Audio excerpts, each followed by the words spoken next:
You're doing everything right. You've read the books, made the vision board, and even started waking up before the sun thinking it'll unlock your final form. But deep down, something's off. And if that stings a little, good. That means this video found you at the perfect time. Because today we're not just talking about how to get a little bit better. We're unlocking how to actually progress 10x faster than anyone, even if you're not the smartest, richest, or most caffeinated in the room. Let's get started. Everyone wants the exact plan, right? The foolproof, failure-proof blueprint. As if Jeff Bezos is going to slide into your DMs and send you the secret to infinite progress. But guess what? There is no perfect plan. There's only your plan. And whether or not you have the patience to stick to it when it gets extremely boring and hard. The truth is, most people don't fail because they pick the wrong path. They fail because they keep hitting eject the second it stops feeling exciting. You start a new habit, then jump to a new routine, then chase another new goal, and now you're 3 self-help books deep, journaling about your 5th fresh start this month. And you wonder why nothing is working. You need to find that one thing you're passionate about, cut everything else off, go hard and lock the hell in. How can you expect to progress in anything when one?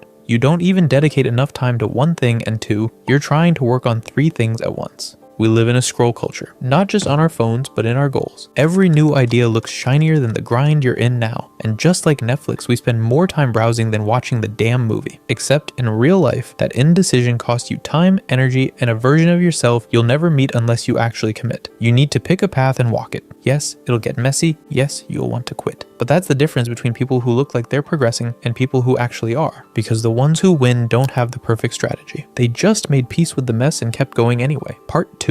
The I have no clue zone is where growth happens. Let's be real for a second. You ever start something new like a business or a simple gym routine, and 2 weeks in, your brain's already throwing a tantrum. Like, this is dumb. I'm not good at this. Maybe I'm just not meant for it. That little voice in your head is not your intuition, it's your ego panicking. Because for the first time in a while, you're not instantly good. And your ego hates that. See, we've been spoon-fed this idea that if something is meant for you, it'll feel natural and effortless, but the truth is, anything worth doing will make you feel like an idiot at first. That moment where you feel lost or totally unqualified is the doorway to every level you've ever wanted to reach. But most people sprint the other way. Why? Because we've been conditioned to fear not knowing. We were raised on filters and fake highlight reels. So the second we hit confusion, we take it as a sign to quit. But growth is not supposed to feel good, and this is the problem that most people run into. It's supposed to feel like you're walking blindfolded through a hallway of knives while everyone else has a flashlight. That's what growth is. There's nothing easy about it. So stop trying to look impressive during the part where you're supposed to actually suck. Sure, you will embarrass yourself, but if you can stomach the cringe, you'll outlast 99% of people who never get past the awkward beginner phase. Remember, the only way out is through. The I have no clue what I'm doing phase isn't a red flag. It's literally the price of admission. See, everyone wants the glory, but nobody wants to be the guy Googling how to fix this at 2 a.m. with 3 YouTube tabs open and a breakdown quietly loading in the background. But guess what? You're still here, watching this, which means deep down, you're not afraid of starting ugly. And if you agree, drop a fire emoji in the comments. That means you're exactly where you need to be. Part 3, execution over strategy. Let's kill the myth once and for all. You don't need the most brilliant, optimized, AI certified plan to succeed. You just need a plan that doesn't freaking suck. And the audacity to actually follow through with it, of course. But what do most people do instead? They enter what I call perfect plan paralysis. Symptoms include obsessive note-taking, watching YouTube videos about starting, but never actually starting. And oh yeah, a Google Doc graveyard full of unfinished ideas that just didn't feel right. Meanwhile, some dude with half your IQ and none of your anxiety is out there winning. Why? Because he did the damn thing, badly and imperfectly, but consistently. And while you were busy trying to feel ready, he made progress ugly. Look, success isn't reserved for the smartest person in the room. It's reserved for the one who can keep going when it's no longer exciting. Execution over strategy. Every single time. Because a C+ plan executed with A+ consistency will destroy your A+ plan that you keep tweaking every 2 weeks. It's not that your strategy isn't good. It's that you've never stuck around long enough to see what happens if you actually went all in. You're so used to pivoting that you've forgotten what it feels like to build momentum. You don't have a discipline problem. You just have a decision problem. It's choosing novelty over mastery. But if you can be the one who stays committed long after the dopamine wears off, you won't just progress. You'll become freaking unstoppable. Part 4, the 100-day rule. Everyone wants the cheat code to be easier than ever. The secret routine that unlocks results without the suffering. The real cheat code is doing the same thing for 100 days straight, and you suck at it on purpose. You don't optimize, you just show up, shut up, and outlast everyone who flinches first. That's it, bro. Most people only fail because they can't handle being average long enough to become great. But you will be average before greatness comes, and guess what? That's 100% okay. I know you want day 1 to feel like day 100. You want the confidence without competence, but you just have to become the psycho who embraces looking like a clown until you're the real freaking deal. Think about it. Most people will tap out by day 7, they try something for a week, don't see any results, and then ghost it like how my last Tinder date did me. If you can make it to day 30, you're already in the top 10%. Day 70, that's rare. And day 100, now you're extremely dangerous, because by then, you've done something most people never do. You earned momentum and you got grit by showing up when no one else did, especially on the days where it made 0 sense. So ask yourself, are you chasing results or are you actually building them? Drop a tool emoji in the comments if you're building.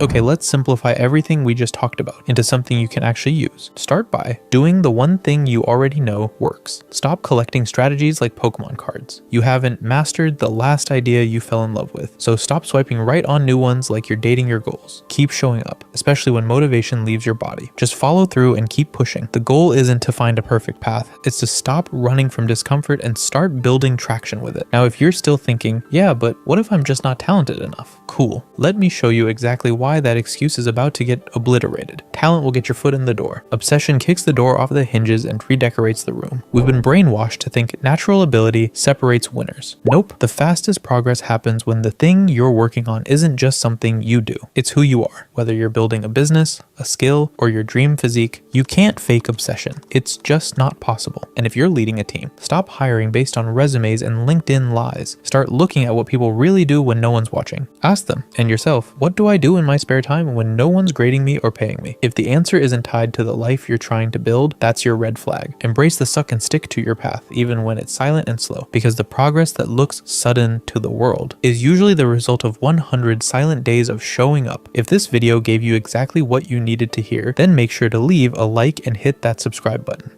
This isn't just a YouTube channel, it's a place for the ones who are done waiting and ready to start growing. So let's grow together.